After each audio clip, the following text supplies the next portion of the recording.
ونشهد أن لا إله إلا الله وحده لا شريك له ونشهد أن محمدا عبده ورسوله أما بعد فأعوذ بالله من الشيطان الرجيم بسم الله الرحمن الرحيم إنما يخشى الله من عباده العلماء صدق الله مولانا العظيم وبلغنا رسوله الكريم ونحن على ذلك من الشاهدين والشاكرين والحمد لله رب العالمين مولا صلی وسلم دائما ابدا علی حبیبک خیر الخلق کلہم والحبیب الذی ترجى شفاعته لكل حول من الاحوال مقتحم یا ربی بالمصطفى بلغ مقاصدنا واغفر لنا ما مضى یا واسع الکرم یا اکرم الخلق ما لمن الوذ به سواک عند حلول الحادث الامم ثم الرضا عن ابی بکر وعن عمر وعن علی وعثمان ذی الکرم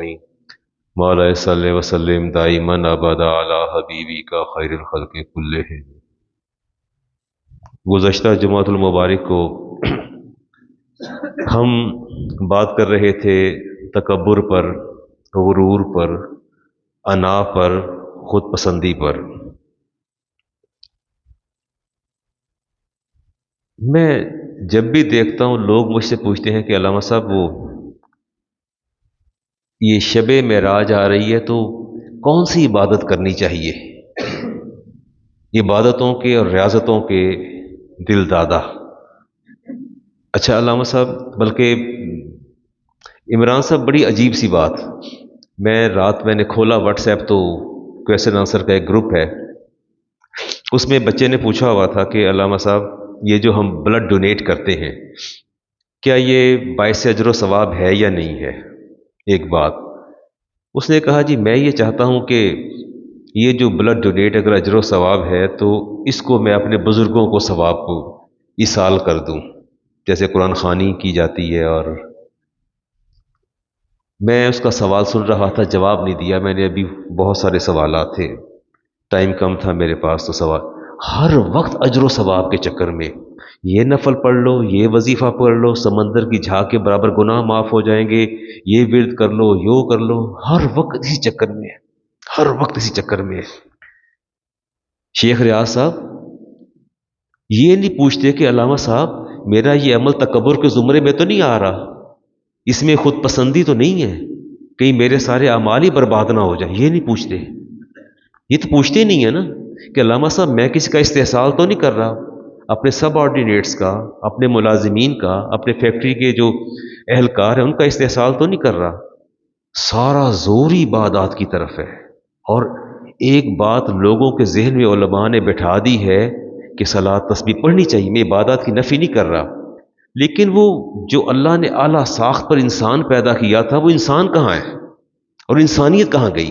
پانی ضائع کر رہے ہیں، برباد کر رہے ہیں، مساجد کے وسائل برباد کر رہے ہیں، اپنے خاندان کے اندر جو میراث ہے وراثت کے اس کو برباد کیے چلے جا رہے ہیں، حق کھا رہے ہیں، بہنوں کا، بیٹیوں کا، ماں کا حق نہیں دے رہے۔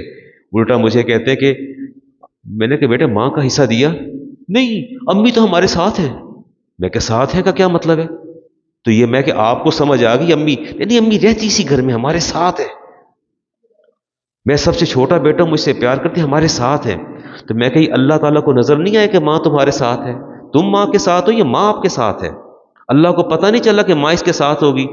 تو اللہ فرما دیتا قرآن کی سورۃ نساء میں کہ جن کے ساتھ مائیں ہوگی بیٹوں کے ساتھ، ان پر میں ماں کا حق، بیوہ کا حق ساقط کر دے۔ میں کہ وہاں تو رب نے نہیں ساقط کیا، نہ ماں کا کیا نہ بیوہ کا کیا، وہ شوہر سے حصہ لے گی، آپ کی میراث سے حصہ لے گی، اس طرف نہیں آتے۔ ایک عجیب سا تماشا بنا دی ہے، بس وہ ساری عوام کو پکڑ کے ایسا عبادات کے اندر اور جھونک دیا ہے۔ اب وہ پوچھتے ہیں بلڈ ڈونیٹ کرنا، اس کو بھی سالے ثواب کر لیں، انسانیت نظر نہیں آتی۔ اور سب سے زیادہ اللہ تعالیٰ فرماتے ہیں انما یخشی اللہ من عبادہ العلماء، اللہ سے ڈرنے والے سب سے زیادہ علماء ہیں، اور عذاب کے سب سے زیادہ مستحق بھی علماء ہیں۔ عذاب سے سب سے زیادہ مستحق بھی کیا ہیں؟ اللہ فرماتا ہے کہ سب سے زیادہ اللہ سے ڈرنے والے کون ہیں؟ علماء، اور سب سے زیادہ جہنم میں جانے والے بھی علماء ہیں۔ یہ چلتے ہیں اسی پر بات کرتے ہیں جی، یہ کہاں باز آتے ہیں؟ یہ تو بالکل نہیں باز آتے۔ تکبر اور اس کے بعد صفت کمال کا عقیدہ۔ رسالت امام علیہ السلام نے ارشاد فرمایا آفت العلم الخیالہ، علم کی آفت اور بربادی جو ہے وہ تکبر ہے۔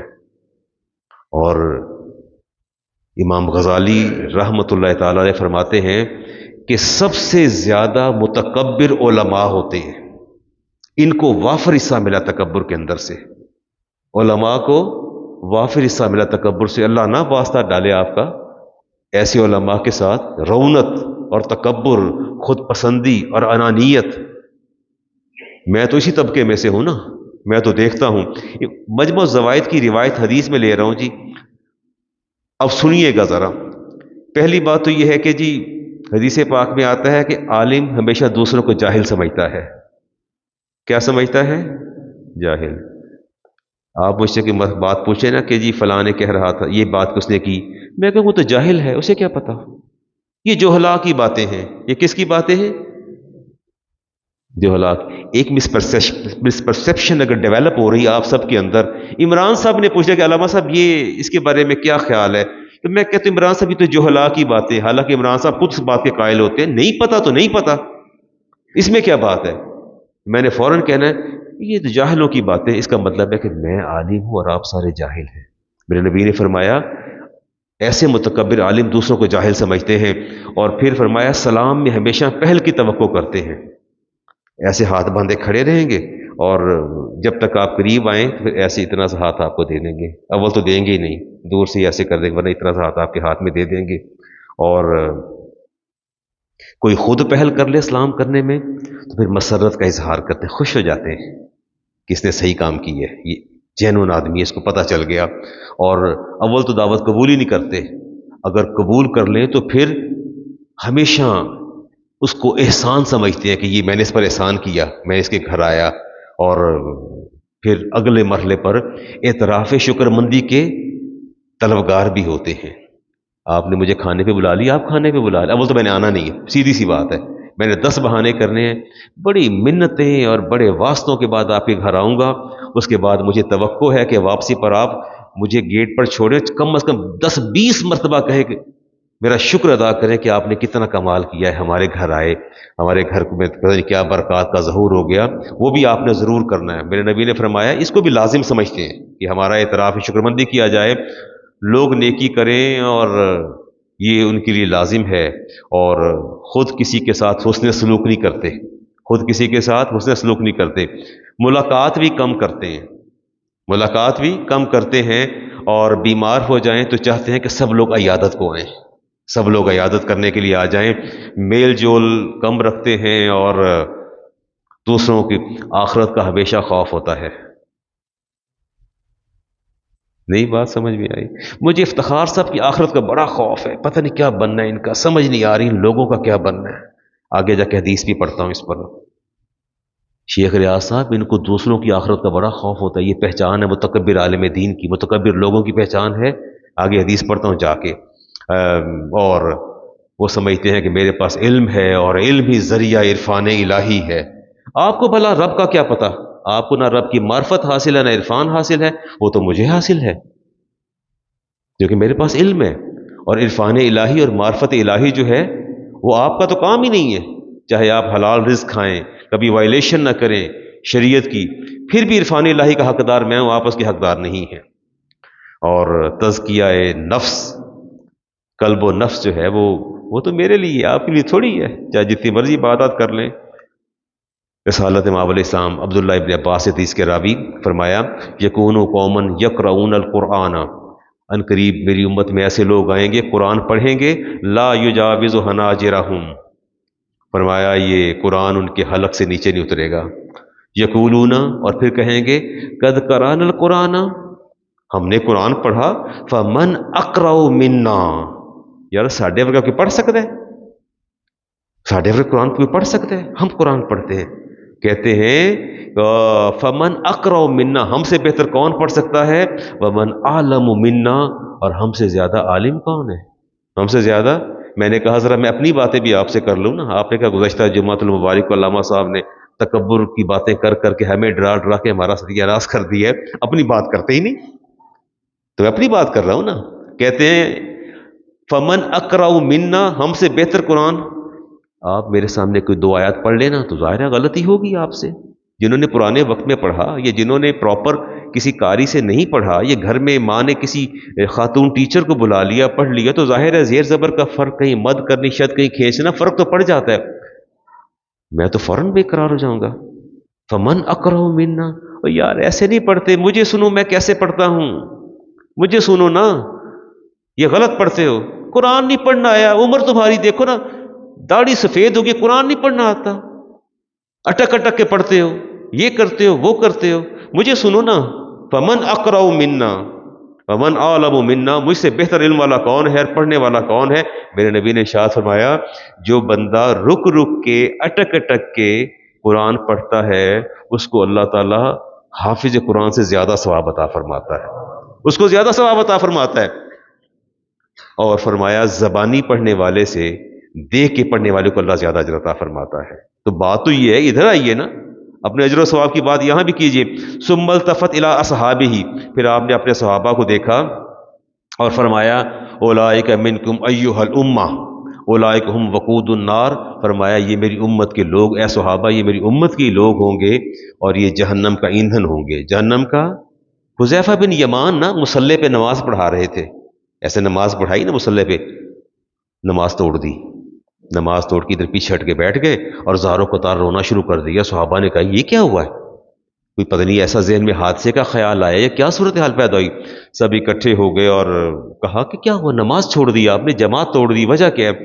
آپ نے فرمایا کہ مجھے نماز، فرمایا اپنے لیے کوئی اور امام مقرر کرو، میں نے نہیں تمہاری امامت کروانی. اب بتائیے تو صحیح، صحابی رسول نے بتائیے تو صحیح. فرمایا نماز میں میرے دل کے اندر یہ خیال آیا کہ میں ان سے افضل ہوں. میں ان سے کیا ہوں؟ فرمایا میں نے امامت، اس کے بعد امامت کروائی نہیں. کہ دل میں یہ خیال کیسے آ گیا کہ میں ان سے افضل ہوں؟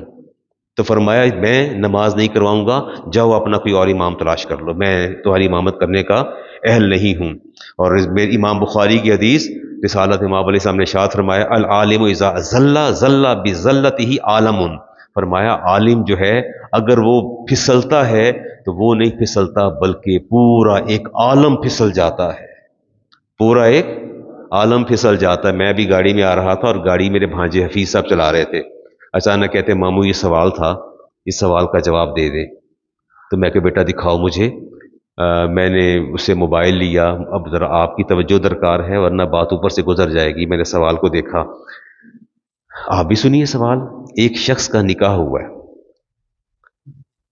اس شخص نے، پہلے بات کرتا ہوں، ایک شخص سے ایک عورت، زید نام، زید میں نام نہیں ظاہر کرنا چاہتا، زید نے دودھ پیا زینب کا. کس کا دودھ پیا؟ زینب کا. اب زینب اور زید کیا بن گئے آپس میں؟ ماں بیٹا بن گئے، ٹھیک ہو گیا.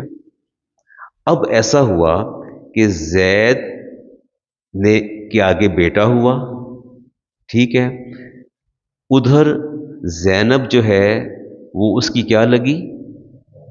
دادی. باپ کی ماں کیا لگتی ہے؟ یہ ذہن میں رکھے کہ رضاعت میں وہ سب رشتے حرام ہیں جو اصل میں حرام ہیں، یہ طے شدہ بات ہے.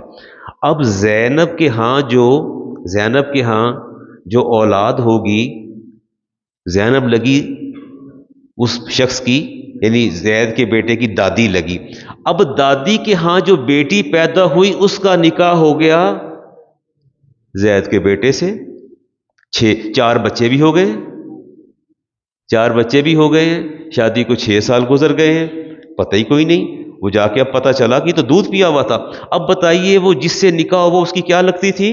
دادی کی بیٹی کیا لگی؟ پھوپھی لگی. پھوپھی سے نکاح ہوتا ہے؟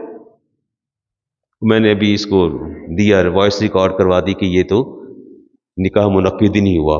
اب وہ 4 بچوں کا کیا بنے گا؟ وہ 4 بچے وہ ثابت النسب ہیں یا نہیں ہیں، ان کا نسب ثابت ہوگا یا نہیں ہوگا؟ پہلے تو بغیر طلاق کے دونوں الگ ہو جائیں گے، سپریشن ہو جائے گی، چونکہ پھوپھی سے نکاح نہیں ہوتا. اب جو اولاد ہے اس کی وہ ثابت النسب ہے، وہ غیر ثابت النسب نہیں، چونکہ باپ کا پتہ ہے، وہ باپ کی وراثت کی بھی حقدار بنے گی اور ثابت نسب ہوگی. ہاں اگر پتہ تھا کہ یہ میری پھوپھی لگتی ہے پھر نکاح کیا تو پھر وہ ثابت نسب اولاد نہیں ہوگی، نہ وہ وراثت کی مالک ہوگی. اور یہ ابھی میں نے جواب دے دیا. اس لیے تو کہتے ہیں نا کہ موت العالم موت العالم، کہ عالم کی موت پورے جہان کی موت ہے۔ اب میں نے میسج ریکارڈ کروایا، جی جی،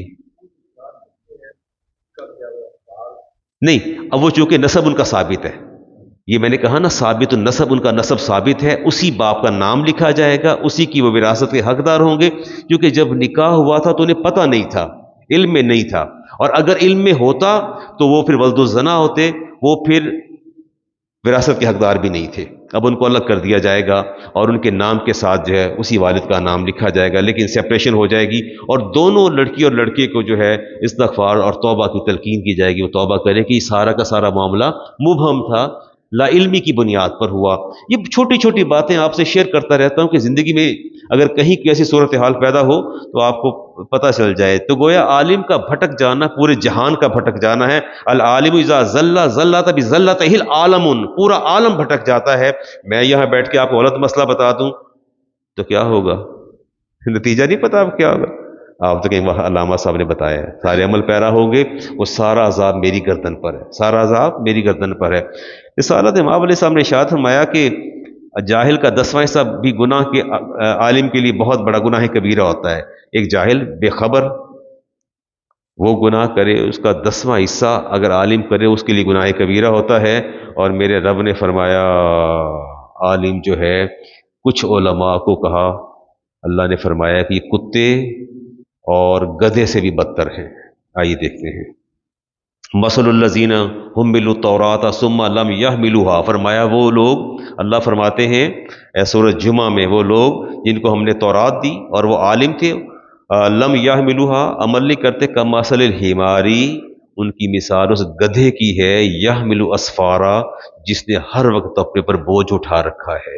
ایسا عالم، اللہ اکبر۔ اگلی آیت لیتے ہیں۔ بلم بن باور بہت بڑا عالم تھا اور یہودی عالم تھا، اسے نشانی دی گئی، اللہ فرماتے ہیں وَلَوْ شِئْنَا لَرَفَعْنَاهُ بِهَا، اگر ہم چاہتے تو علم اور عمل کے ذریعے اس کو نجات دیتے، وَلَكِنَّهُ أَخْلَدَ إِلَى الْأَرْضِ، وہ تو زمین میں دھنستا چلا جا رہا ہے، وَاتَّبَعَ هَوَاهُ، اس نے اپنی خواہشات کی پیروی کی۔ جو عالم اپنی خواہشات کی پیروی کرتے ہیں، اللہ فرماتے ہیں فَمَثَلُهُ كَمَثَلِ الْقَلْبِ، اللہ فرماتے ہیں اس عالم کی مثال اس کتے کی طرح ہے۔ یہ داڑیاں اور جبے دیکھ کے ریجھ نہ جایا کرے، فوراً جھٹ پٹ سے ہاتھ چومنا شروع کر دیتے ہیں اور جھک جاتے ہیں ہاتھ باندھ کے۔ کم از کم شخصیت کا، پرسنالٹی کا اس کے احاطہ تو کرے نا۔ میں نے دیکھا ہے، بس کیا دیکھا، آپ نے شاید زیادہ دیکھا ہوگا۔ اللہ فرماتے ہیں وہ عالم دین جو دنیا کی طلب اور خواہشات کی، نفسانی خواہشات کے پیچھے بھاگتا ہے، فَمَثَلُهُ كَمَثَلِ الْقَلْبِ، اس کی مثال اس کتے کی مثال ہے، ان تحمل علیہ یلحس، بوجھ لا دو تو بھی زبان نکال کے ہانپتا رہتا ہے، او تترکہ یلحس، بوجھ اتار لو تب بھی ہانپتا رہتا ہے، دونوں صورتوں میں ہانپتا رہتا ہے۔ اللہ نے کتے سے اس کی مثال دی۔ اور امام بخاری کی حدیث لے رہا ہوں جی، بخل اور کینہ اور حسد کے حوالے سے، یوتی بالعالم یوم القیامت فیلقی فی النار، فرمایا قیامت کا دن ہوگا اور عالموں کو، علماء کو جو ہے جہنم کے اندر پھینکا جائے گا۔ جہنم میں پھینکنے سے پہلے فرمایا فیدور بہا کما یدور الحمار بالرخاء، ان کا پیٹ بڑا ہوگا اور پیٹ سے انتڑیاں باہر لٹک رہی ہوں گی اور وہ یوں چکر کاٹ رہے ہوں گے جیسے گدھا چکی گر چکر کاٹتا ہے۔ فیطیف بہ اہل النار، سارے جہنمی ان کو دیکھیں گے، کہیں گے یہ بڑی عجیب سے لوگ ہیں، یہ کیسے لوگ ہیں؟ پھر نبی نے ارشاد فرمایا، پھر وہ جہنمی ان سے پوچھیں گے تمہاری تو بالکل جداگانہ حیثیت ہے، تم ہم جہنمیوں میں سب سے پرومیننٹ ہو اور بالکل مختلف لگتے ہو۔ فیقولون مَا لَکَ، امام بخاری کے حدیث پوچھیں گے تمہیں کیا ہوا ہے، یہ کیا گناہ کر بیٹھے ہو جو تمہاری یہ کیفیت کر دی؟ فیقول، وہ علماء کہیں گے کنت آمر بالخیر، ہم لوگوں کو نیکی کا حکم دیتے تھے، ولا آتی ہی، لیکن خود نہیں کرتے تھے، لوگوں سے کہتے تھے زکوٰۃ دو، زکوٰۃ، صدقات دو، خیرات دو، اور خود ہم نہیں دیتے تھے، لوگوں کو عمل کی طرف لے کے آتے تھے اور خود نہیں کرتے تھے۔ وَأَنْهَا عَنِ الشَّرِّ، لوگوں کو شر سے روکتے تھے، وَآتِيهِ، لیکن خود اس طرف نہیں آتے تھے، خود اس طرف نہیں آتے تھے۔ یہ وہ علماء بے عمل اور بے خبر اپنے علم سے۔ ایک اور بات کروں آپ سے، ایک حدیث لوں گا جی، امام مسلم کی 2623۔ مجھے آپ لوگوں کی آخرت کی بڑی فکر ہے، مجھے شیخ کرامت صاحب کی بڑی فکر ہے کہیں جہنم میں نہ چلے جائیں۔ مجھے بڑا ڈر لگا رہتا ہے یہ میرا بچہ نہ کہیں جہنم میں چلا جائے، ایاز نہ چلا جائے، یہ فیصل صاحب عاصم، مجھے آپ لوگوں کی بڑی فکر ہے آپ جہنم میں نہ چلے جائیں۔ ہر وقت میں سرد آہیں بھرتا رہتا ہوں، اوہو پتہ نہیں نہ کی بڑھنے بیچارے تھا، اللہ ٹھنڈی آہیں بھرتا ہوں یار ان کا کیا بننا ہے، توبہ پتہ نہیں یہ بھی جنت، اللہ معاف کر دے ان لوگوں کو، اللہ معاف کر دے۔ وہ امام مسلم کی حدیث لیتے ہیں، قول النبی علیہ السلام، میرے نبی نے فرمایا اذا سمعتم رجل، جب تم کسی شخص کو سنو یقول یہ کہتے ہلاک الناس، ہائے لوگ مر کے برباد، لوگ اندر کی بڑھنا یار برباد ہو گئے، فہوا اہلکہم، تو چپ کر سمجھنا سب سے پہلے یہ برباد ہونے والا ہے، یہ پہلا جہنمی یہ خود ہے، یہ باقی بعد میں دوسروں کی فکر رہتی ہے، ہر وقت دوسروں کی فکر رہتی ہے، ان کا کیا بنے گا، ان کا کیا بنے گا۔ فرمایا جب کوئی سرد آہیں بھرے اور آہیں بھر بھر کے کہے ہلاک الناس، کہ لوگ برباد ہو گئے، ہلاک ہو گئے، معاشرہ بگڑ گیا، معاشرہ بگڑ گیا، معاشرے میں یہ ہو گیا، معاشرے میں وہ ہو گیا، مجھے تو بڑی فکر ہے یہ معاشرے کی، سوسائٹی کے اندر جو کچھ ہو رہا ہے بڑی فکر ہے۔ کبھی میں نے بھی دیکھا کہ میری شادی کے اندر بازاروں میں میری اپنی بیٹیاں، میری اپنی بیگم بے حجاب، شرعی حجاب سے دور بند سنور کے مارکیٹوں میں، بازاروں میں، دوپٹہ سروں پر نہیں، تو مجھے اپنی فکر کرنی چاہیے نا، مجھے لوگوں کی زیادہ فکر ہے۔ فرمایا جس کو لوگوں کی زیادہ فکر ہو جان لے فہو اہلکہم، سب سے پہلے وہ خود برباد ہوگا۔ چلے ایک تو وعدہ کریں کہ آج کے بعد کسی سے نہیں کہیں گے یار تیرا کی بڑھنا ہے، توبہ کرے، ہم نے نہیں کسی سے کہنا، بنانے والا اوپر موجود ہے نا، بنانے والا موجود ہے نا، اسے پتہ ہے میرا بندہ ہے، اس کا کیا بنانا ہے میں تو ذمہ دار نہیں ہوں نا کہ آپ کا کیا بننا ہے کیا نہیں بننا، جس نے پیدا کیا وہ توفیق دے گا، عبادت کی، ریاضت کی، اعمال صالح کی، اور بخش بھی دے گا۔ مجھے کیوں فکر لاحق ہو گئی آپ کی؟ مجھے اپنی فکر کرنی چاہیے۔ کیا میں جواب دہ ہوں آپ کے اعمال کا؟ آپ کے اعمال کا میں جواب دہ ہوں؟ میں جواب دہ نہیں ہوں۔ آپ اپنے اعمال کے جواب دے اپنے مالک کے سامنے ہیں، اور مالک رحمان بھی اور رحیم بھی ہے، مجھے یہ ذہن میں رکھنا چاہیے کہ وہ کیا برتاؤ کرے گا۔ جی آگے چلتے ہیں۔ جی عبادت گزار کفا بالمرء شرا ان یحقر اخاہ المسلم، میرے نبی امام مسلم کی حدیث کا نمبر 2564، فرمایا کسی شخص کے برے ہونے کے لیے اتنا ہی کافی ہے۔ پھر دوبارہ سنیے گا، فرمایا کفا بالمرء شرا، کسی شخص کے لیے اگر آپ نے اندازہ لگانا ہے کہ شخص برا ہے یا اچھا ہے تو میرے نبی نے فرمایا اتنا ہی کافی ہے، ان یحقر اخاہ مسلم، وہ اپنے مسلمان بھائی کو ہمیشہ حقیر سمجھتا ہے۔ کیا سمجھتا ہے؟ حقیر سمجھتا ہے۔ عبادت کے حوالے سے عبادت گزار بھی متکبر ہوتے بتا تو دے، پاسبل ہے امپاسبل ہے؟ عبادت گزار متکبر نہیں ہوتے۔ آئیے نشانیاں دیکھتے ہیں۔ جی رسالہ سے مابلس نے فرمایا جب انہیں تکلیف دی جائے تو انجام بد کی خبر دیتے ہیں۔ میں سمجھاتا ہوں بات کو، ایسے سمجھ نہیں آئے گی۔ آپ نے مجھے تکلیف دی تو میں نے کہنا فقیرن تنگ کیتا ہی نا، ہوں اگے ویخ تیرے کی ہوں، مجھے تنگ کیا ہے نا، اب دیکھو تیرے ساتھ ہوتا کیا ہے۔ فرمایا جب ان کو کوئی تکلیف دو گے تو تمہیں انجام بد کی خبر دیں گے۔ کس کی خبر دیں گے؟ بات سمجھ ہوئی؟ پوائنٹ کلیئر ہوا؟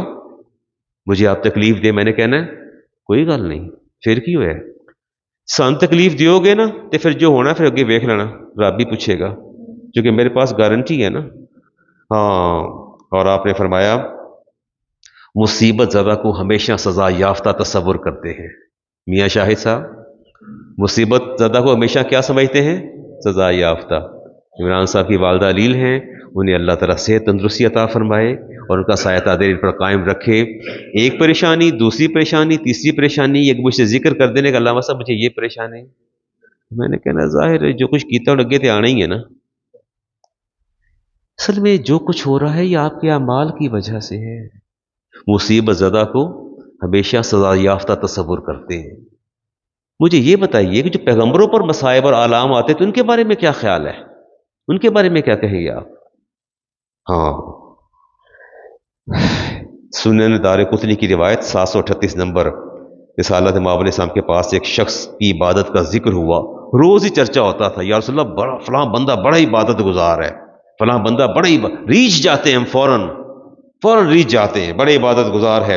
ایک دن اتفاق ایسا ہوا کہ وہ بیچارہ وہ آ گیا سامنے، آپ نے اس کو دیکھا تو فرمایا مجھے تو اس کی پیشانی میں شیطان کے اثرات نظر آتے ہیں، مجھے اس کی پیشانی میں لیکن یا رسول اللہ یہ تو بڑا عبادت گزار ہے. میں اس کی پیشانی میں شیطان کے اثرات دیکھ رہا ہوں. آپ کہتے ہیں بڑا عبادت گزار ہے. وہ جو ہی آ کے بیٹھا آپ کے پاس، آپ نے فرمایا میں تجھ سے ایک بات کہتا ہوں، اپنے رب کی اور میری قسم کھا کے یہ بتا دے، کیا تم اپنے آپ کو اپنے قبیلے اور دوسرے لوگوں سے افضل نہیں سمجھتے، بہتر نہیں سمجھتے؟ اسے کہا یا رسول اللہ میں تو اپنے آپ کو سب سے بہتر سمجھتا ہوں. تو فرمایا تیری پیشانی میں اس لیے میں نے شیطان کے اثرات دیکھے ہیں. یہ تیری عبادتوں پر ریجھے بیٹھے ہیں، ریچھ گئے ہیں تیری عبادتوں پر، تیری ریاضتوں پر، تیرے تقوی اور زہد پر. اور تجھے دیکھے میں کہتا ہوں تیری پیشانی کے اندر شیطان کے اثرات ہیں، تیرے اندر باطنی کبر، خود پسندی، ایگوئزم موجود ہے تیرے اندر، اور یہ لوگ تیری تعریفیں کرتے پھرتے ہیں. فرمایا التقوی ہا ہونا، فرمایا تقوی کہاں ہوتا ہے؟ ہا ہونا، یہاں اشارہ کیا. فرمایا تقوی دل کے اندر ہوتا ہے. اور عابد کی بھی تھوڑی سی امام غزالی نے علامات بتائی ہیں، سنا دوں آپ کو جی؟ عابد کی کچھ مزاج اور باتیں بتاؤں. وہ ہمیشہ دوسروں کی عبادت کی ٹوہ میں رہتا ہے کہ کیا کیا کرتے ہیں. کس میں رہتا ہے؟ بڑے آرام سے آپ کے پوچھیں گے آپ کو ماشاء اللہ سناؤ پھر کی معمول چل رہا تھوڑا، صبح پھر کی کرتے ہو تسی؟ بتائے گا جی میں اشراق پڑھتا ہوں اور میں چاشت پڑھتا ہوں اور میں یہ کرتا ہوں. تو آہستہ سے پہلے آپ سے پوچھیں گے، آپ کی عبادتوں کی ٹوہ لیں گے. ٹوہ لینے کے بعد پھر ضمناً اپنی عبادت کا ذکر بھی کریں گے ساتھ. ضمناً کیا کریں گے؟ اب نہیں بس تسی تو ماشاءاللہ بڑے ہی کچھ پہ کر دے ہو تے میں تے بس ایویں شراک چاشت پڑھ کے ایویں گھڑی پل سونا وہ بعد اٹھ کے میں پھر کوئی 30 کو نفل پڑھ لینا وا، پھر دوبارہ زور ہوندی ہے، میں تے 12:30 بجے تے ٹر جانا وا. میں تے پھر ضمناً آہستہ آہستہ تھوڑی اپنی عبادت کا ذکر بھی کرے گا. پہلے آپ کی ٹوہ لگائے گا، پھر وہ ذکر کرے گا. وہ عابد کیا کرے گا؟ پھر وہ ذکر کرے گا، آگے آپ کو بتاتا چلا جائے گا. بس کوشش کری دیے کہ راتی تہجد قضا نہ ہوئے. تے تسی ویسے کنے کو نفل پڑھتے ہو اپنا تہجد دے؟ 12؟ اچھا نہیں بس میں تے کوئی 20-25 پڑھ لینا بس ایویں. بس اللہ قبول کر لے، اللہ قبول کر لے. ساتھ یہ بھی کہیں گے اور قرآن کا پوچھیں گے کنے سے پارے روز پڑھ لیندے ہو تسی؟ وہی پوچھیں گے، پھر اپنا بھی ذکر کریں گے ضمن. ہاں عبادت گزار سارے اکٹھے ہو جائیں تو پھر یہ اپنی عبادتوں میں کثرت کرتے ہیں اور ساتھ ساتھ آہستہ آہستہ ایک اور بات بھی کرتے ہیں. بس جی میں تے بڑا گناہ گار، اللہ تو اللہ میں معاف کرے، اور نہیں تو فلانا انہیں میں نے مطلب یہ اپنا ایک دن نے اے کیتا تے اگلے دن دا پتر مر گیا، بیٹا اس کا فوت ہو گیا.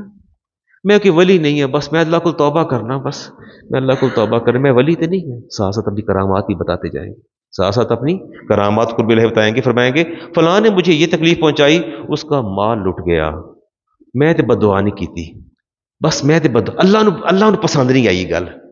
پھر اللہ پر لگا دیں گے کہ اللہ کو پسند نہیں ہے. میں آپ سے ایک سوال کرتا ہوں، کیا یہ لوگ انبیاء سے زیادہ اللہ کو معزز تھے؟ یہ جو بیٹھ کے دعوے کرتے ہیں کہ فلاں نے مجھے تکلیف پہنچائی، اس کا بیٹا مر گیا، فلاں نے یہ کیا تو اس کا یہ نقصان ہو گیا، میں ان لوگوں سے سوال کرتا ہوں جو تر پردہ اپنے آپ کو اس مقام پر فائز سمجھتے ہیں کہ ہمیں کوئی تنگ کرے گا تو پھر اللہ ہی پوچھے گا. تو کیا یہ لوگ انبیاء سے، ڈار صاحب کیا یہ لوگ انبیاء سے زیادہ معزز ہیں؟ کیا انبیاء کو قتل نہیں کیا گیا، شہید نہیں کیا گیا؟ کیا ان کو تکلیفیں نہیں پہنچائی گئی؟ جواباً تو اللہ نے فوراً کچھ بھی نہیں کیا، فوری رد عمل تو کبھی بھی نہیں آیا.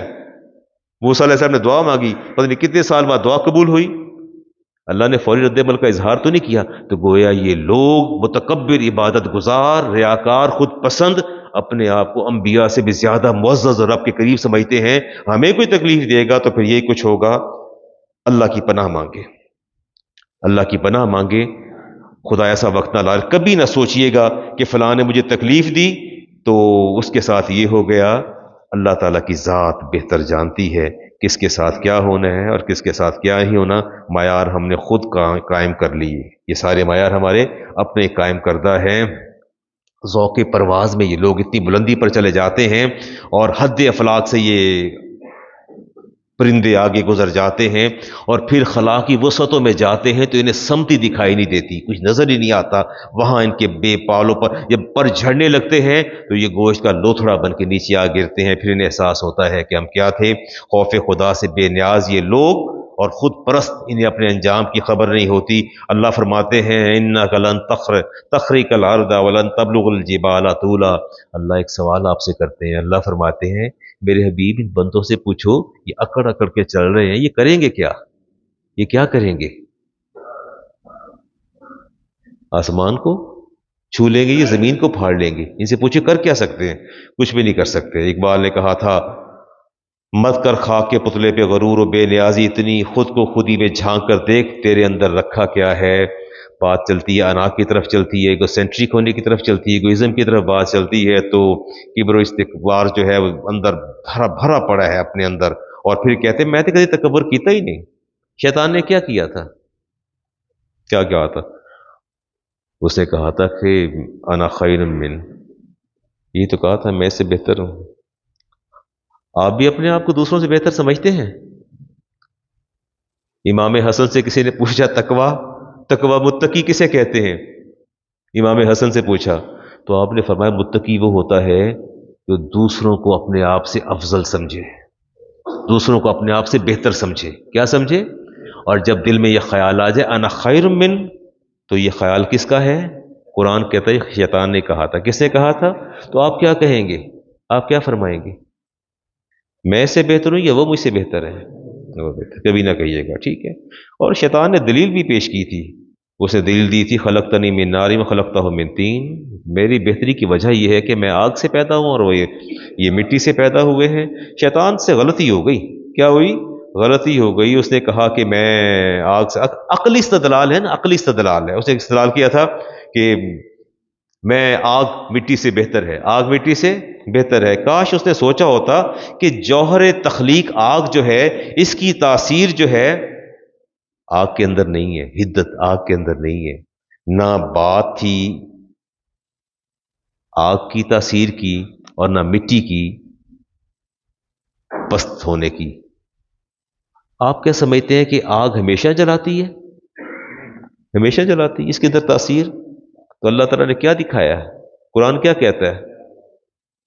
اگر آگ کے اندر اس کی اپنی تاثیر اور حدت جلانے کی ہوتی تو ابراہیم علیہ السلام پر کیا ہوا تھا؟ آگ تو موجود تھی، آگ تو موجود تھی نا، تو جلایا کیوں نہیں ہے؟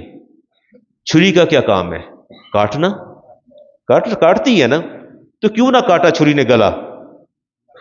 پیغام میرے رب کا یہ تھا کہ یہ بات یاد رکھنا، آگ کی حرارت اور اس کی تاثیر وہ بھی تمہارے رب کی قدرت میں ہے، اور چھری کا چل جانا اور اس کی کاٹ بھی تمہارے رب کی قدرت سے ہے۔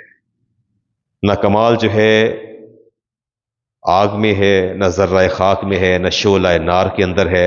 غلطی ابلیس کو موسیٰ علیہ السلام سے ملاقات ہوئی نا، تو اس نے کہا کہ آپ اللہ کے بہت قریب ہیں، کلیم اللہ ہیں، تو غلطی کر بیٹھا اب تو معافی لے دیں اللہ سے، میں توبہ کرنا چاہتا ہوں۔ موسیٰ علیہ السلام کا دل پسیج گیا اور دعا مانگی، یا اللہ، جب کلام ہوا تو کہا یا اللہ اب تو توبہ کرنا چاہتا ہے، تو رحیم اور کریم ہے، معاف کرنے والا ہے۔ اللہ نے فرمایا اچھا پھر ایسا کرو، اسے یہ کہہ دو کہ آدم کی قبر وہاں موجود ہے، ایک دفعہ قبر پر جا کے سجدہ کر لے، قبر پر کیا کر لے؟ سجدہ کر لے۔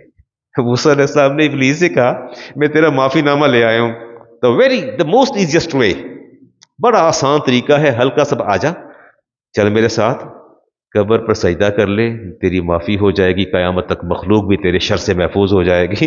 اس نے کہا ظاہر یہ یاد میں سجدہ نہیں کیا تو قبر کو کیسے کر لوں سجدہ؟ میں تو نہیں کروں گا سجدہ۔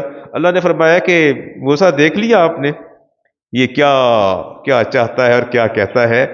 اندر تو شیطان ہمیشہ موجود ہوتا ہے نا، ہم بھی کہاں باز آنے والے ہیں۔ اللہ سے ڈرنا چاہیے۔ اللہ فرماتے ہیں یہ کفار کا شعار ہے جو اعزاز و اکرام کو اپنا کمال سمجھتے ہیں، اعزاز و اکرام کا۔ کل میں نے ایک شخص سے کہا، انہوں نے اپنے بیٹوں کی توصیف کی، تحسین کی اپنے بچوں کی، تو میں نے ان سے کہا کہ آپ تو نہایت کامیاب آدمی ہیں، بڑے کامران ہیں، آپ کی اولاد اس قدر مقام پر پہنچی اور مرتبے پر پہنچی۔ انہوں نے کہا بس جی اللہ دا بڑا کرم ہے، میں محنت بڑی کی تھی، ان کی ماں نے یہ کیا، میں نے یہ کیا، میں نے یہ کیا، میں نے یہ کیا، میں نے وہ کیا، نتیجتاً میری اولاد اس مقام تک پہنچی ہے۔ نتیجتاً یہ اولاد اس مقام پر، میں نے تو بہت سے محنت کرنے والوں کو دیکھا کہ محنتیں رائگاں ہو جاتی ہیں، اصل میں ہم یہ سمجھتے ہیں ہمارے اعزاز و اکرام اور ملنے والی نعمتوں کی فراوانی، اس کو ذاتی کمال بھی سمجھتے ہیں اور استحقاق بھی سمجھتے ہیں، اور کوئی آزمائش اللہ کی طرف سے آ جائے تو بس پھر فوراً رب کی بارگاہ میں شکوہ شروع ہو جاتا ہے۔ اللہ تعالیٰ فرماتے ہیں کہ سورۃ نساء کے اندر اچھائی آتی ہے تو کہتے ہیں حاذہ من عند اللہ، یہ اللہ کی طرف سے ہے۔ وَإِن تُصِبْهُمْ سَیئَّۃٌ، جبکہ مصیبت آن پڑتی یقول حاذہ من عندک، یا رسول اللہ یہ تو آپ کی طرف سے ہے، مصیبت آپ کی طرف سے آئی ہے۔ اے حبیبی نے فرما دیجئے ما اصابک من حسنۃ، تمہیں جو بھی اچھائی ملتی ہے، تمہیں اللہ تعالیٰ کی طرف سے خیر ملتی ہے، فمن اللہ، وہ اللہ کی طرف سے ہے، وما اصابک من سیئہ، اور جو تمہیں تکلیف پہنچتی ہے فمن نفسک، یہ تمہارے اپنے کرتوتوں کا سب کچھ ہے۔ گوتم بدھ سے کسی نے کہا کہ مجھے خوشی چاہیے، مجھے کیا چاہیے؟ خوشی چاہیے۔ گوتم بدھ نے کہا کہ ٹھیک ہے، ان میں دو باتیں نکال دو، دو باتیں اس کے اندر سے نکال دو۔ فرمایا مجھے اور چاہیے دو نکال دو، اور باقی جو ہے خوشی رہ جائے گی۔ کیا رہ جائے گی؟ خوشی۔ بات مشکل ہے، میں آگے چلتا ہوں۔ آپ اپنے آپ کو کیسا سمجھتے ہیں؟ میں بھی اپنے آپ کو بہت نیک سمجھتا ہوں، میں بھی باز نہیں آتا، سارا دن تو میں دین پڑھتا اور پڑھاتا ہوں، تو میں سمجھتا ہوں کہ میں آپ لوگوں سے بہت بہتر ہوں۔ اللہ تعالیٰ نے فرمایا میرے جیسے لوگوں کے لیے فرمایا فلا تزکوا انفسکم، اللہ فرماتے ہیں یہ خود بخود متقی نہ اپنے آپ کو سمجھا کرو، اپنے آپ کو کیا نہ سمجھا کرو؟ متقی۔ سورہ نجم کی آیت نمبر 32، هو عالم بمن اتقى، تمہارا رب بہتر جانتا ہے تم میں سے متقی کون ہے۔ یہ اپنے چرچے، خود ہی اپنے آپ کو سیلف پریز، اپنے آپ کو بس یہ اللہ بڑی توفیق دیندا ہے، نمازاں بس پڑھن دی توفیق، نمازاں بھی پوریاں پڑھ لی دیاں نے، کوئی چھوٹی موٹی چاشت بھی پڑھ لی دی ہے، کوئی دو چار نفل بھی پڑھ لی دے نے، قرآن بھی پڑھ لی دے، بس یہ اللہ تعالیٰ قبول فرمائے نہ۔ تو آپ بتاتے کیوں ہیں؟ مجھے یہ نہیں سمجھ آتی، یہ عبادت آپ کس کی کرتے ہیں؟ کس کی عبادت کرتے ہیں؟ اللہ کی کرتے ہیں، تو مجھے کیوں بتاتے ہیں؟ میں آپ کو کیوں بتاتا ہوں؟ یہ کیوں بتاتے ہیں؟ مجھے یہ سمجھ نہیں آتی۔ اللہ فرماتے ہیں فلا تزکوا انفسکم، اپنے آپ کو خود بخود متقی نہ سمجھا کرو، مزکا نہ سمجھا کرو۔ فرمایا ہوا عالم بمن اتقى، تمہارا رب بہتر جانتا ہے تم میں سے متقی کون ہے۔ یہ فیصلہ کرنا اس کا کام ہے، تمہارا کام نہیں ہے، تمہارا کام نہیں ہے تم فیصلے کرتے پھرو، نہ دوسروں کا کام ہے تمہیں متقی کہتے پھریں، تمہارے رب کا کام ہے۔ ہاں اچھا، متکبر اور کوئی خود پسند بندے میں کوئی فرق ہے؟ تھوڑا ایک جملے میں فرق سمجھاتا ہوں۔ How can you detect, how can you distinguish کہ متکبر کون ہے اور ایروگنٹ کون ہے، اور یہ خود پسند کون ہے، نارسسزم کا شکار کون ہے، خود پسندی کا۔ اچھا، تکبر میں تو یہ جو بنیادی چیز ہے، بندہ خود کو دوسروں سے بہتر سمجھتا ہے، یہ کیا ہو جائے گا؟ بتائیے نا آپ۔ تو آپ نے کیا سمجھا کہ یہ آپ کی بخشش صرف عبادات کے اندر مضمر ہے؟ اللہ تو بار بار فرما رہا ہے کہ میں جہنم میں چھونکوں گا ہر متکبر کو، ہر کر کے چلنے والے کو، ہر دل میں بغض اور کینہ رکھنے والے کو۔ اچھا، تکبر ہے جب بندہ اپنے آپ کو دوسروں سے کیا سمجھتا ہے؟ افضل سمجھتا ہے، برتر سمجھتا ہے، وہ متکبر ہے۔ اور خود پسند کون ہوتا ہے؟ جو اپنی ذات کو خود ہی کامل سمجھتا ہے۔ کیا سمجھتا ہے؟ خود ہی کامل سمجھتا ہے کہ مجھ سے بہتر کوئی نہیں ہے، مجھ سے بہتر کوئی نہیں ہے۔ حدیث پاک میں آتا ہے عجب کے حوالے سے، خود پسندی کہتے ہیں، عبداللہ ابن مسعود کہتے ہیں میں نے اپنے نبی سنا الہلاک فی اثنتین، فرمایا دو بندے ہلاک ہو گئے، القنوت مایوس ہونے والے، والعجب اور خود پسندی والے۔ غزالی، امام غزالی لکھتے ہیں بشر بن منصور نے بڑی لمبی نماز پڑھی، اور نماز کا جب سلام پھیرا تو کچھ لوگ بیٹھے تھے، سبحان اللہ کر رہے تھے، تحسین امیز نگاہوں سے دیکھ رہے، یار کیسی نماز اس نے ادا کی، کمال کی نماز ادا کی۔ وہ آگے پاس کہتے ہیں میری نماز سے دھوکہ نہ کھانا، میری لمبی نماز سے دھوکہ نہ کھانا، ذہن میں رکھنا کہ شیطان نے 4000 سال عبادت کی تھی، اس کا انجام کیا ہوا۔ الامور بخواتمہا، میرے نبی نے فرمایا کہ لوگوں کے انجام کو ان کے آخری لمحات کے ساتھ منسلک کر دو، کیا پتا کس وقت اسے کیسی غلطی ہو جاتی ہے۔ جی سیدنا عمر فاروق، احمد بن حنبل کی روایت ہے، حارث بن معاویہ حاضر ہوئے، تقریر کرنا کیسا لگتا ہے؟ اچھا، آج میں نے اپنے شاگرد سے کہا کہ بیٹا ایسا کرتے ہیں، دونوں استاد شاگرد چلتے ہیں اور تھوڑی تھوڑی دیر خطاب کر لیتے ہیں، تھوڑی تھوڑی دیر کچھ تم بات کر لو، کچھ میں بات کر لیتا ہوں، تو کہتے ہو استاد جی نہیں نہیں، میں تو نہ کو بڑی ڈر لگتا ہے جوہر ٹاؤن والے کو، میں کیوں؟ کہتے بڑے بندے بیٹھے تو استاد جی بڑے بڑے لوگ بیٹھے ہوتے ہیں، ان کو بات بتانا سمجھانا بڑا مشکل ہے، اور یہ تو صرف آپ ہی ہیں جو ان سے بات کر سکتے ہیں، یہ تو کمال اللہ نے آپ کو دیا ہے، اور آپ کی تو گفتگو بڑی دلکش ہوتی ہے، دل میں اترنے والی ہوتی ہے، تھوڑی دیر کی میں نے بھی پہلو بدلا، سبحان اللہ کیا کمال ہے میرے اندر، لوگ اعتراف کر رہے ہیں میری اس تقریر کا، اور کیا بات ہے۔ پھر میں نے کہا استغفر اللہ رب من کل ذنب واتوب الیہ، تیری زبان اگر رب اب بند کر دے، جب تیرے سانس اکھڑ جائیں، افتخار صاحب یاد ہے نا جب کھانسی لگتی تھی بات نہیں کر سکتا تھا، پانی وامٹ ہو جاتا تھا، ممبر پر بیٹھ کے بات ہی نہیں کر سکتا تھا، میں نے کہا وہ وقت یاد کر جب تجھے بات ہی نہیں ہوتی تھی، اس کو یاد کر۔ میں نے اللہ سے توبہ کی، استغفار کی، یا اللہ معاف کر دے، اس بچے کی تعریف نے مجھے میرے جیسے بوڑھے آدمی کو بھی قرار لینے دیا، میں نے بھی پہلو بدلا اور مسکرایا بھی اس کو دیکھ کے، اور کہا اچھا جاؤ بیٹا تیار ہو جاؤ، اور میرا دل پسیج گیا، اور مجھے سے کلمات میرے روح میں اتر گئے کہ واقعی میں بڑا باکمال ہوں، کہ جوہر ٹاؤن کے بڑے بڑے لوگ بیٹھے، میں تو نام نہیں لینا چاہتا، ہاں بگ گنز یہاں موجود ہیں، بڑے اور پڑھے لکھے ہائیلی کوالیفائڈ لوگ وہاں موجود ہیں، کہ تو ساجن کے سامنے کلام کرنا بڑا مشکل ہے۔ عمر فاروق سے کسی نے کہا، کسی نے کیا کہا، حارث بن معاویہ صحابی رسول نے پوچھا کہ مجھے لوگ بہت کہتے ہیں آپ تقریر کریں، بہت اچھی آپ تقریر کرتے ہیں، کمال آپ واز کرتے ہیں، دلوں کو لبھا جاتا ہے، تو آپ نے فرمایا اخشا علیک، فرمایا حارث بن معاویہ مجھے خوف ہے، انت قصہ، تو کس سے بیان کرے گا، کہانیاں بیان کرے گا، تو تقریر کرے گا، فترتفع علیہم فی نفسی، کہا اور دل ہی دل میں اپنے آپ کو بہتر سمجھے گا، ٹھیک نہیں؟ ایسا ہے نا، آپ میں تقریر کرتا ہوں اور آپ کو دیکھ کے میں اپنے آپ کو بہتر سمجھتا ہوں، پھر آپ نے فرمایا تم دل ہی دل میں خود کو برتر سمجھو گے، ثم تقصہ، پھر اگلی تقریر کے لیے پھر آ جاؤ گے، فترتفع حتی یخیل ذالک الیک، یہاں تک کہ تم ان کے بارے میں خیال کرو گے انک فوقہم بمنزلۃ ثریا، پھر تم سوچو گے یار دو چار خطابات کے بعد سمجھو گے میں تو ثریا پر ہوں، میں کہاں ہوں؟ ثریا پر ہوں، چھوٹے چھوٹے بونے میرے سامنے بیٹھے ہوتے ہیں بے علم کم علم لوگ، اور میں ان کو جو ہے دین سکھا رہا ہوں، علم سکھا رہا ہوں، اور وہ سارے میرے سامنے ہاتھ باندھے دو زانو ہو کے بیٹھے ہیں اور مجھے سن رہے ہیں، اور تم پھر سمجھو گے کہ میں نے سوریا کو چھو لیا، میں نے کلسٹرز آف سٹارز کو چھو لیا، اور پھر فرمایا حارث بن معاویہ میرے نبی نے فرمایا تھا یہ تقریریں کرنے والے، یہ واز کرنے والے، قصے کہانیاں سنانے والے، ممبروں پر اچھلنے والے، کودنے والے، سر لگانے والے، تالے کھینچنے والے،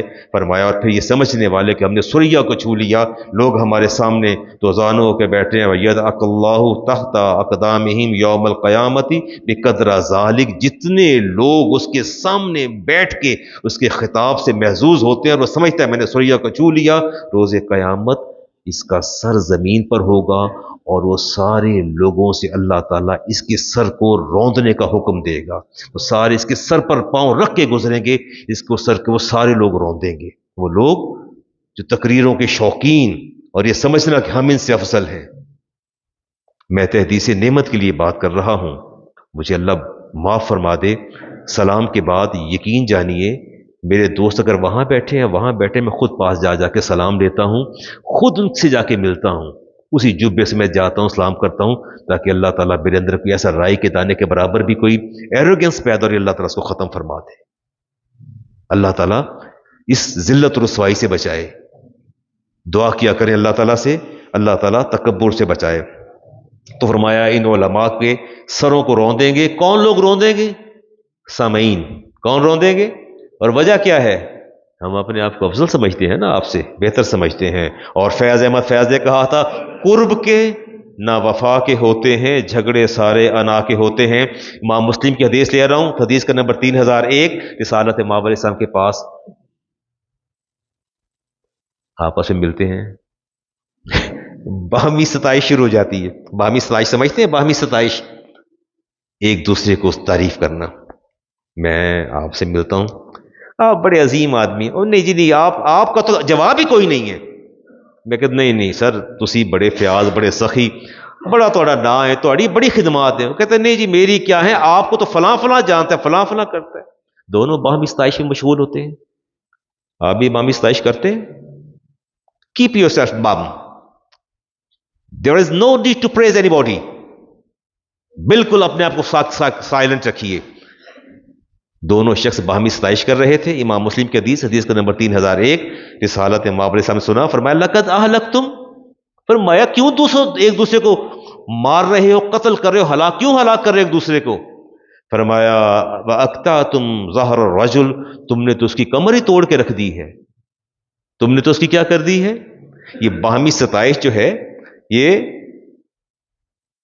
کمر توڑنے کے اور ہلاک کرنے کے مترادف ہوتی ہے. باتیں مشکل اور پتہ نہیں کیسی لگ رہی ہیں. قارون نے کیا کہا تھا.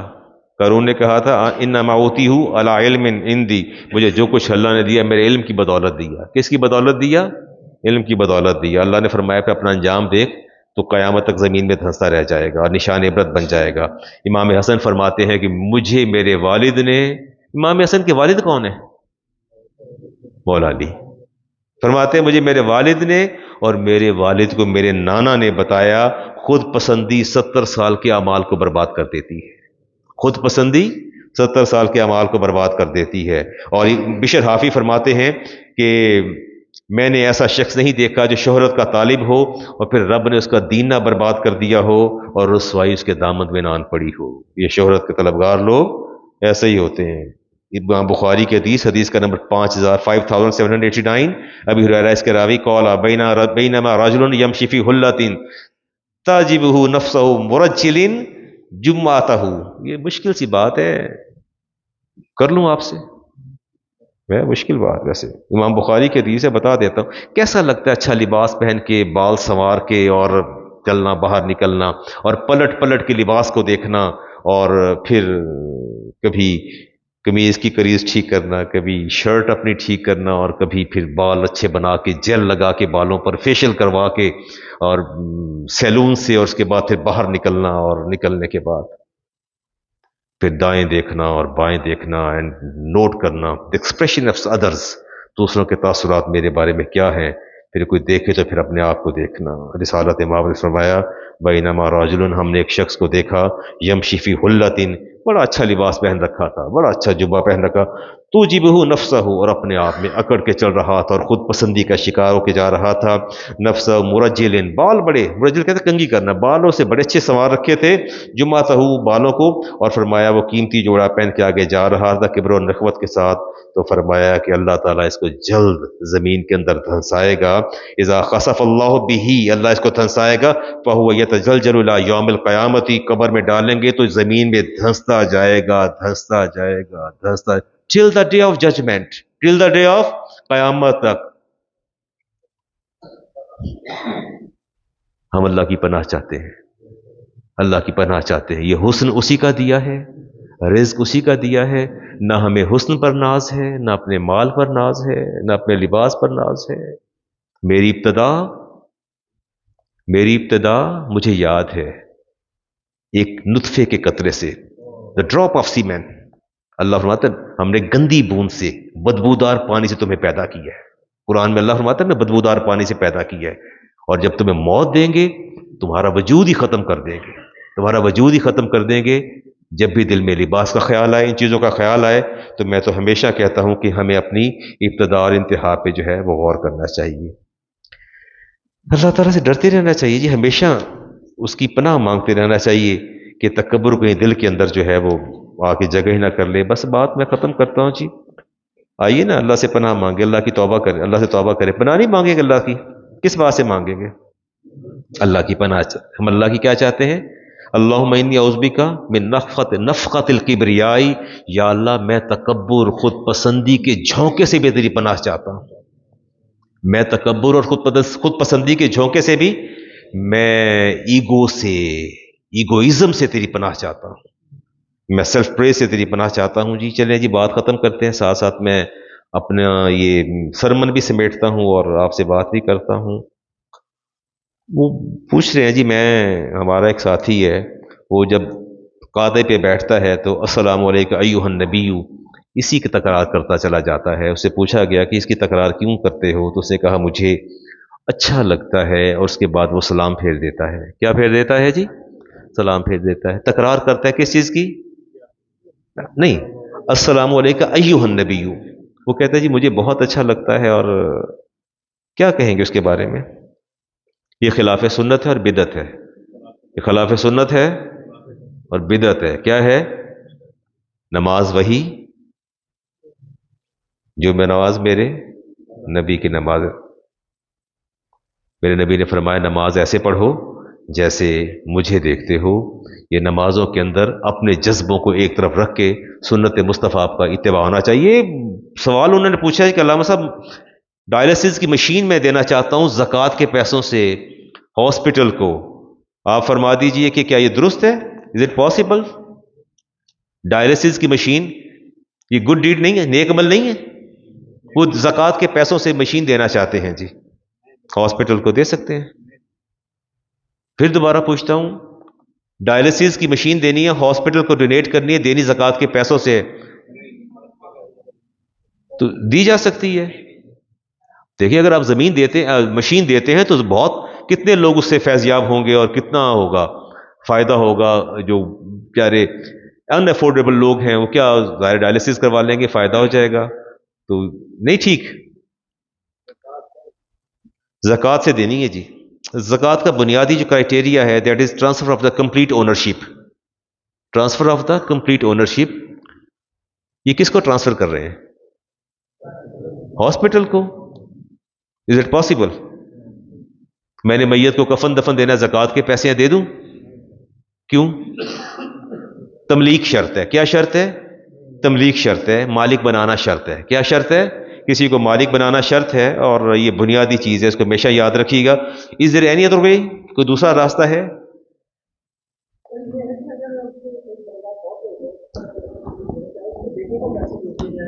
تو اگر بیٹا مستحق، آپ نے فرمایا کہ جو فوت ہو گیا کفن دفن کے پیسے نہیں ہیں تو بیٹے کو دے دیے جائیں، تو بیٹا اگر مستحق ہوگا تو دیں گے نا زکوٰۃ اس کو. ویسے کیسے دے دیں گے؟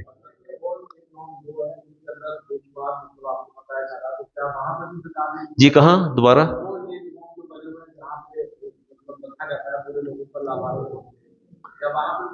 وہ ڈپرائیوڈ ہیں، ظاہر ہے. اگر آپ نے وہاں دیکھا کہ وہ ڈپرائیوڈ لوگ ہیں اور ان کا کوئی پرسان حال نہیں ہے تو پھر آپ ان کو زکوٰۃ ضرور دیجیے گا. لیکن جس کو آپ امین اور وکیل مقرر کر رہے ہیں، جو ان کا کسٹوڈین ہے، جو ان کا مینیجر ہے، جو ان کی مینجمنٹ ہے، جو ان کی ٹاپ مینجمنٹ ہے، ان کو دیکھیے کہ آیا وہ اس کا مصرف صحیح کر رہی ہے کہ نہیں کر رہی.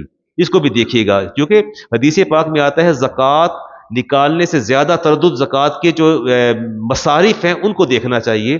اگر آپ کو اطمینان ہے کہ اولڈ پیپل وہاں موجود ہیں، ان کا پرسان حال کوئی نہیں ہے، ان کا سہارا کوئی نہیں، اور ان کی مینجمنٹ جو ہے، ان کے جو کسٹوڈین ہیں وہ لوگ ٹھیک ہیں اور اس پر خرچ کرتے ہیں، جہاں آپ کے دل کو اطمینان ہو جائے پھر آپ زکوٰۃ ادا کیجیے. اس میں کوئی شک نہیں. ایسی کوئی بات نہیں. آرفن ہومز ہیں، ان میں اندر دیجیے زکوٰۃ جب آپ کو اطمینان ہو جائے. اس کا ہم جو وے آؤٹ جو ہم اس کا نکالیں گے، ڈائلسس مشین کا جو وے آؤٹ ہمارے پاس ہے وہ یہ ہے، ہم یا تو کوئی ایسا پیشنٹ جو آلریڈی ڈائلسس پہ ہے اس کو ہم دے دیں گے کہ یار یہ مشین ہم تمہیں ڈونیٹ کر رہے ہیں، آپ لے لو، اور وہ مستحق بھی ہو، اس کو آپ آگے ڈونیٹ کر دو تاکہ تمہارے دوسرے بہن بھائی بھی اس سے فائدہ اٹھا لیں. از خود تم اس کو مینیج نہیں کر سکتے، اس کے لیے ٹیکنوکریٹس چاہیے، ٹیکنیکل سٹاف چاہیے، نرسز چاہیے، ڈاکٹرز چاہیے، جو تمہارے پاس اویلیبل نہیں ہے. بہتر ہے مشین لے لو، آپ ہاسپٹل کو دے دو، ہم نے آپ کو دی. یا پھر ویسے کسی کو رقم دے دیں جو مستحق ہے، اسے ریکویسٹ کر دیں کہ جی آپ اس کو جو ہے آگے ہاسپٹل کو ڈونیٹ کر دیجئے، وہ زیادہ بہتر طریقہ ہے. از خود آپ زکوٰۃ کے پیسوں سے مشین لے کے، ڈائلسس مشین لے کے آپ ہاسپٹل کو نہیں دے سکتے. اس کے لیے مالک بنانا شرط ہے، اور ہاسپٹل کسی چیز کا مالک نہیں ہوتا. اگر آپ نے وہاں زکوٰۃ دینی ہے تو اس میں آپ میڈیسن لے کے دیں گے، یا زکوٰۃ کے پیسے جو ہیں وہاں جو پیشنٹس ہیں، پیشنٹ کو دیے جائیں گے پیسے، اس سے وہ اپنے بیڈ کا کرایہ دے گا، ڈاکٹر کی فیس دے گا. اگر آپ نے ہاسپٹل میں دی، وہ پوچھ لیتے ہیں چیریٹی آپ لینا ہی ہے جو نہیں لینا چاہتے. اگر کہتے لینا چاہتے ہیں اس سے فارم فل کرواتے ہیں، دیکھتے ہیں اگر مستحق ہے پیشنٹ کے حوالے پیسے کریں، اپنے بیڈ کی فیس دے گا، اپنے ڈاکٹر کی فیس دے گا، اپنی میڈیسن لے لے گا. یہ اس کا بیسٹ وے ہے. ٹائم ہو گیا، وگرنہ میں آپ سے وراثت کے حوالے سے بھی بات کرتا. سنتے ادا فرما دیجیے.